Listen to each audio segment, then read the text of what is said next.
Welcome to Crossroad Connection. We're speaking out for those left unheard. My name is David Scheringa. I'm the host of Crossroad Connection and the president of Crossroad Bible Institute. Have you ever thought what it would be like to have one of your own children in prison, but perhaps even in solitary confinement? Well, we're going to talk to someone who knows about this firsthand. Her name is Lois DeMott. Lois, welcome to the program. Lois is the director of a ministry, a pretty new ministry, correct, called Citizens for Prison Reform, a grassroots organization that supports, educates, and unifies family, friends, and citizens seeking reform of the criminal justice system. Well, I guess I hinted at it in the introduction there to you, but how did you get interested in criminal justice and starting up a ministry like this? Yes, well, first of all, I want to say that Citizens for Prison Reform was founded back in 2011. Okay. And I was the president of that organization. We got our nonprofit status through Cooley Law School. And so I founded that, and that began in 2011. I recently just resigned as president of Citizens for Prison Reform to take over a new program that I received private funding for, the Family Participation Program. The Family Participation Program? Yes. And this is something separate from Citizens for Prison Reform? Yes, it is. Although we certainly dovetail together, we have many families that are involved, that will be involved in both. Citizens for Prison Reform still has monthly meetings that are held to support loved ones of prisoners and citizens as far as working to reform the system. So, a little about how I got into this work. Right. And did I see Richard Reinstra's name? Yes. He's a good friend of our ministry. Yes, Richard Reinstra is now the president of Citizens for Prison Reform. So Okay. He has taken on that role and will be working to move the organization forward in the coming months. So it's very exciting to have some new leadership so that I can move over and do the work that I feel I've been called to do with the Family Participation Program. So the name of the ministry, it's another ministry, Family Participation Program. Right. Okay. Now tell us the backdrop. How did you get involved in this? Well, I want to start with telling you that I used to be a person who thought you do the crime, you do the time. Sure. I knew, Everybody kind of starts there, right? I guess, Yep. And I think for myself, I probably never would have been moved just by hearing about the atrocities and the treatment and the things that are going on the inside of the system and the lack of It wouldn't be on your radar. rehabilitation. Right. Yes, so it really took me having to experience it, unfortunately, firsthand. And I often say it has been the pain and the anger turned into passion and purpose for me. So my son had just turned 15 by 2 months, and he was sent into the adult prison system here in Michigan. I had no clue that we send juveniles into the adult system. Right. It's a rude awakening, isn't it? Yes, and he had struggled with mental health challenges since he was very young. We had spent since the time he was 3 and 4 years old working to get him help. So it had been a lifelong struggle. He'd been sent out of state 3 times. He had known, mental illness. And so he was sent into the system. And that was my awakening at that point, was when I got in there and we saw other juveniles who were in there, many of whom had so little support. They didn't have any family involved. Could you communicate with him at all when he was in solitary confinement to know what he was going through at the time, or did you find this out later? Well, many of the things I think we didn't know or realize how difficult it was. We would certainly try to write. There's no phone calls that are allowed. That's Right. one of the privileges. So as you start getting tickets, you lose more and more privileges. And it's unfortunate, but those who have mental illness, who aren't getting the right treatment, who aren't on the right meds, or aren't getting the therapy and the assistance that they need, they're going to wind up with more and more tickets. That's just a fact. Sure. And so as they get more and more tickets, their outdoor time is taken away from them. Their phone time is taken away. Our visits were through glass. The number of visits are limited and shortened. and they are brought up and they're in shackles, so it's difficult for them to even hold onto the phone. So there were many things that we didn't know. His term that he spent in long-term segregation, as Michigan Department of Corrections calls it, or we call it solitary confinement, where they're in isolation.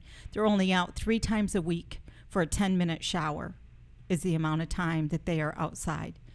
That's the only contact that they have. Wow, usually solitary confinement across the country has 23 hours and you get an hour out. This is 3 times out for, would you say 10 minutes? 10 minutes for showers. For a week. Right. Many people have been in there, some of them for years. Right. Some of them, and then some of them it's many months. Yes, some of them do get 1 hour out. So they get 1 hour out in a caged yard. Yeah. But often when they begin to break down and they continue to have problems, then they lose that. They lose that. Yes. Now you just threw a lot of issues at us. We're talking about juveniles serving in adult prisons. We're talking about the mentally ill being incarcerated, which is a huge problem. Right. I think that started back in the 80s already, that they were starting to close mental facilities and starting to incarcerate people with mental illness. So a huge percentage of people that are in prison are there. We're talking about solitary confinement. Where do we go with this? What do you want to talk about? What can you help us with? Solitary confinement, juveniles in adult prisons, or the mentally ill being incarcerated? Well, I'm working to address all of those things. For me, what really hit home was how alone we felt as a family, how we didn't know, we couldn't understand even the terminology that was used once you're inside the system. We didn't have access often to be able to communicate with the administration or the workers, because we didn't know that he had to sign a release of information authorizing and giving permission for them to speak with us. There were so many barriers as a mother that I felt, so many walls that were up high. And yes, there are some great people who work on the inside. We're thankful for those people that were helpful and that cared, and we could see that. But there's also a lot of them who feel that they're not being punished enough, and more heaped on punishment is the answer.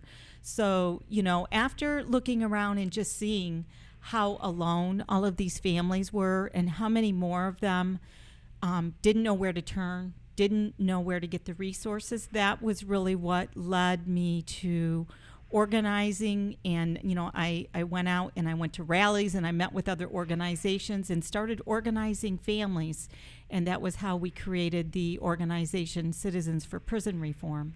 So your experience of not knowing what's going on with your son, feeling so isolated, feeling lost in the terminology and in the world of incarceration, that gave you the desire to help other families, to enlighten them on that world, and so they could navigate better. Is that correct? Yes, that's exactly what Citizens for Prison Reform, what our whole mission was. Also to educate the general public, because what I knew was that I was the general public previously, and I had no clue. Right. And so for us to be able to go out and speak out, for me to be able to go and present to universities, to other organizations and communities, bringing awareness as to why we need to all care. We need to care because if we start providing rehabilitation for everyone in there, not just the mentally ill or the juveniles,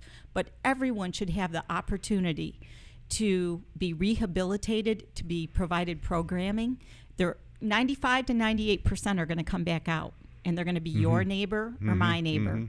So, we should care because we're spending all this money incarcerating them. And if they're sitting with idle time on their hands, they don't have the opportunity for programming, for education, they're coming back out no better than what they went in. Right. And that's what really became real for me. I started to get it. I started to understand and connecting of why it should matter to everyone in our communities.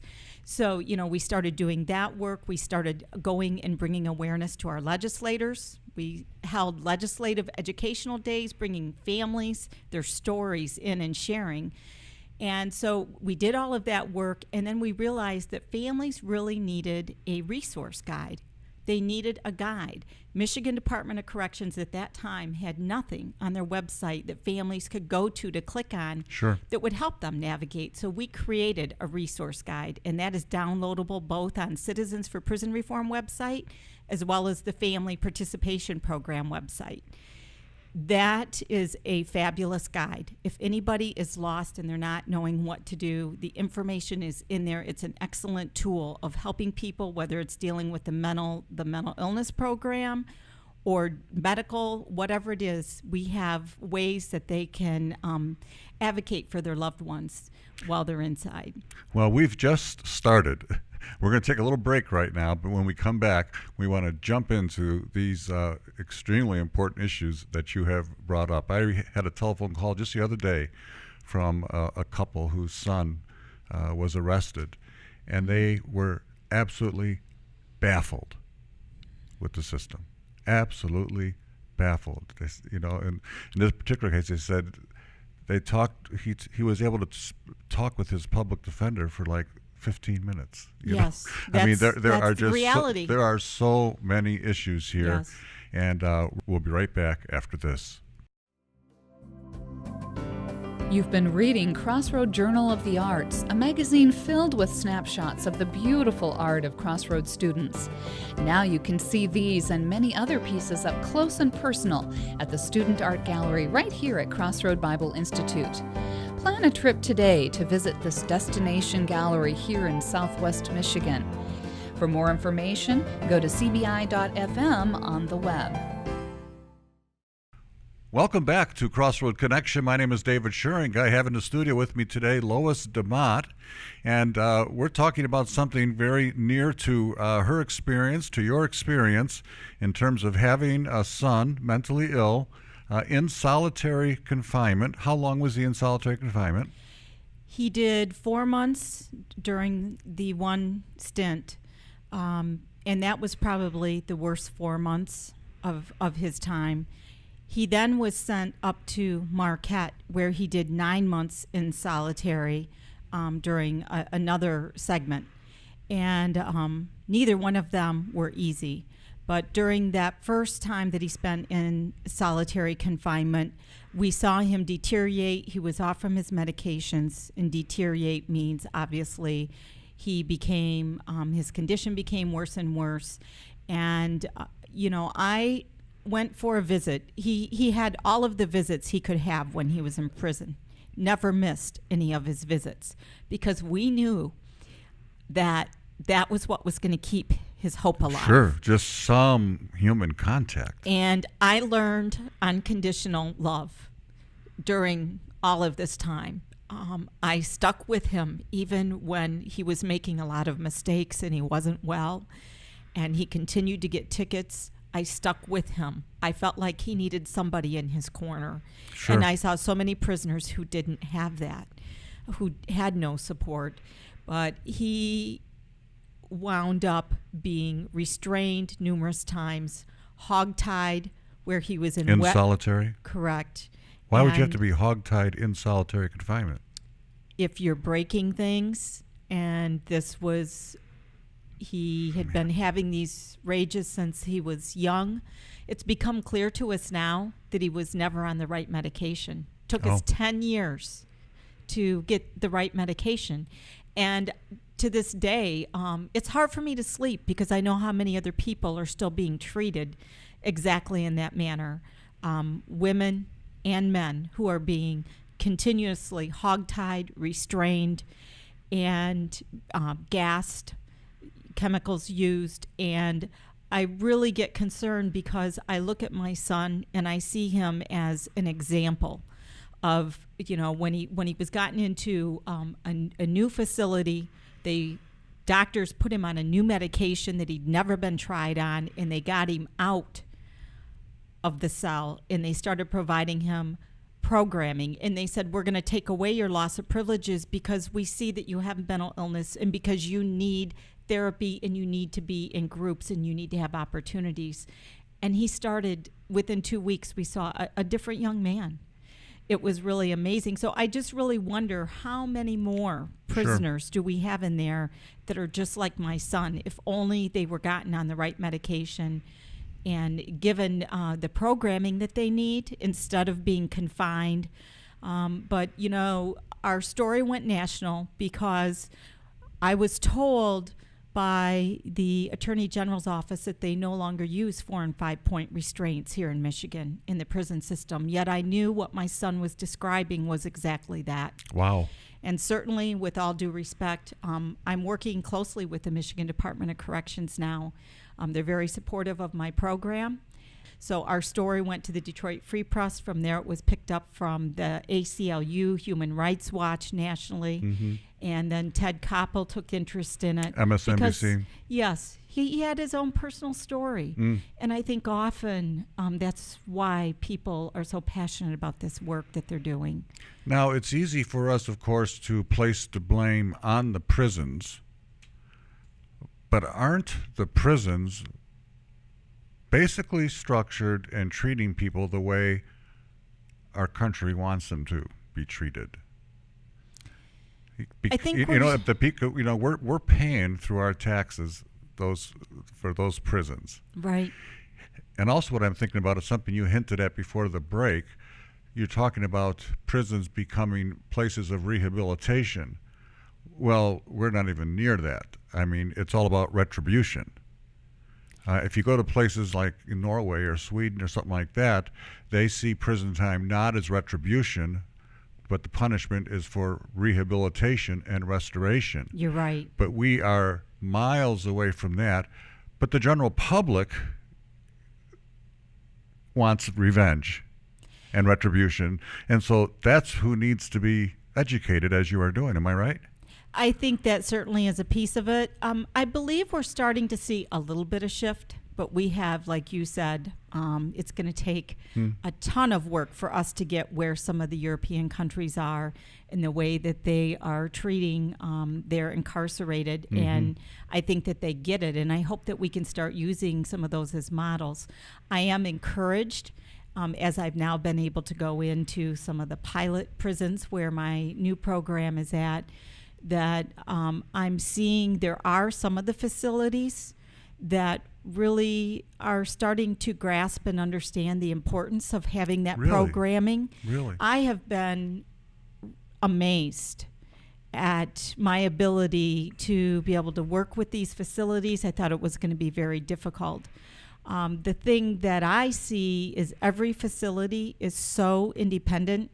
Each warden is getting to pick and choose whether or not they want to run their prison in a way that's rehabilitative.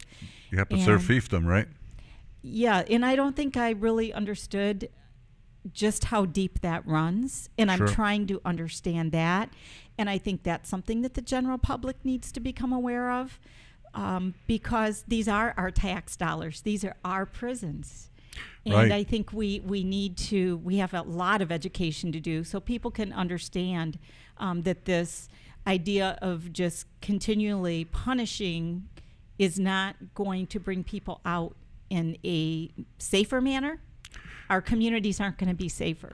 Well, that's right. And I have my own theories about that I think are pretty accurate. When you talk about a sheriff who runs his county jail system or a warden who runs the prison, again, this is something that we have done as the general public. We basically have given them absolute authority to keep these people out of sight.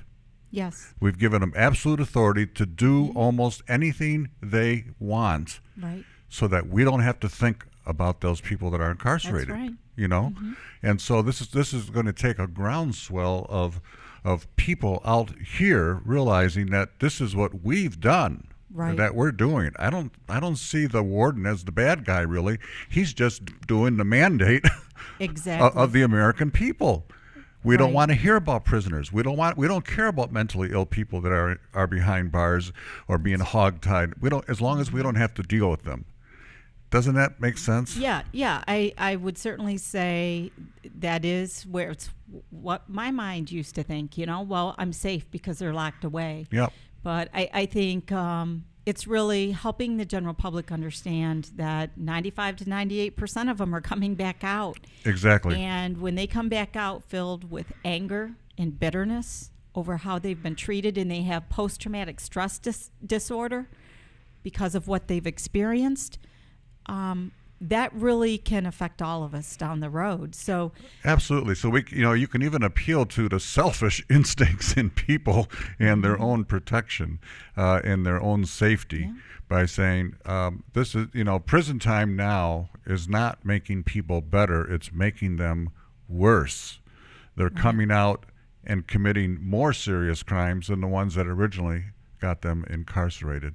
After the break, we want to get back to how you are helping families to navigate through this morass.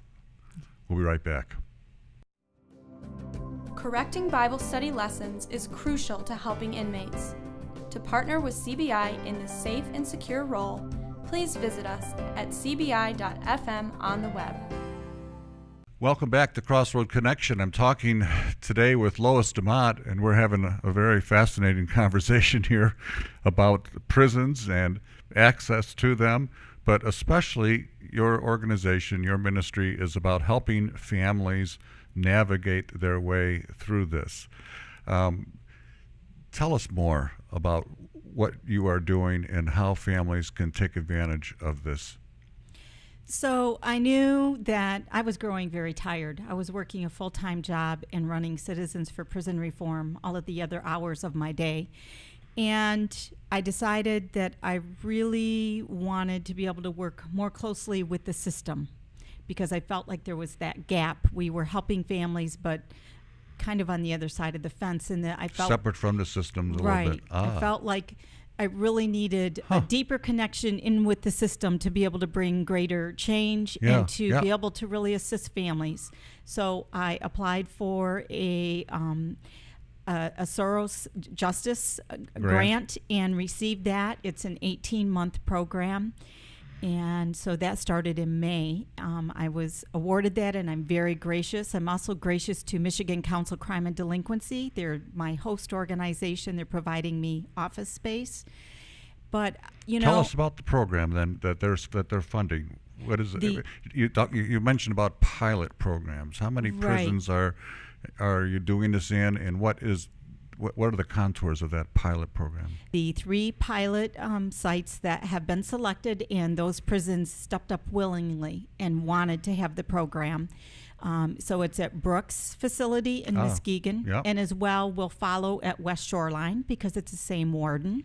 So we're starting slowly, though, implementing it.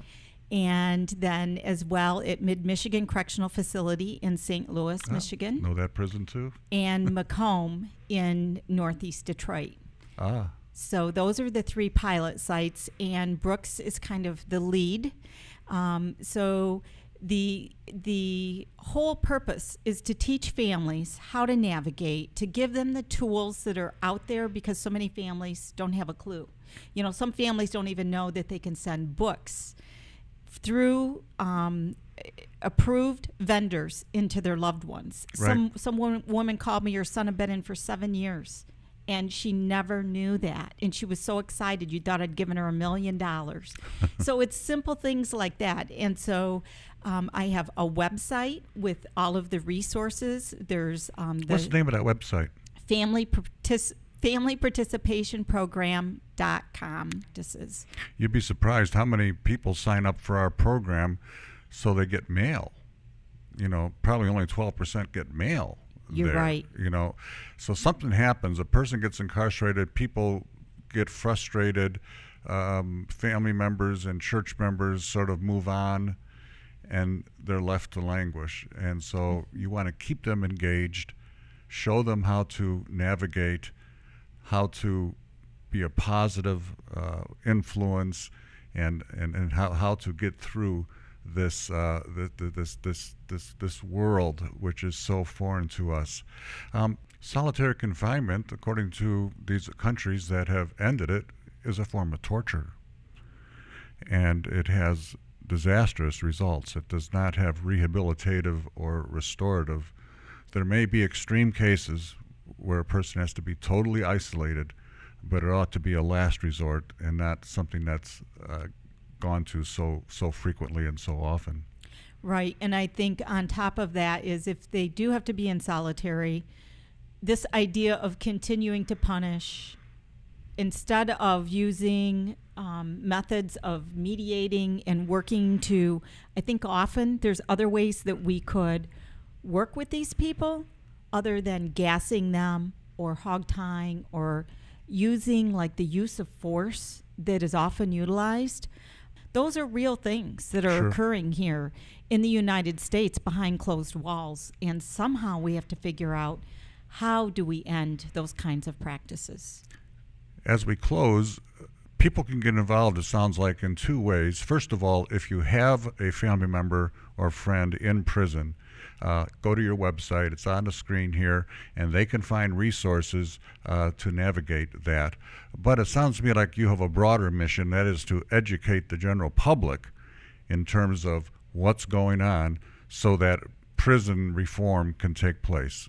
Is that are those the two things that you're about? Yes, yes. And they do not have to be specifically in a pilot program to take advantage of the resources.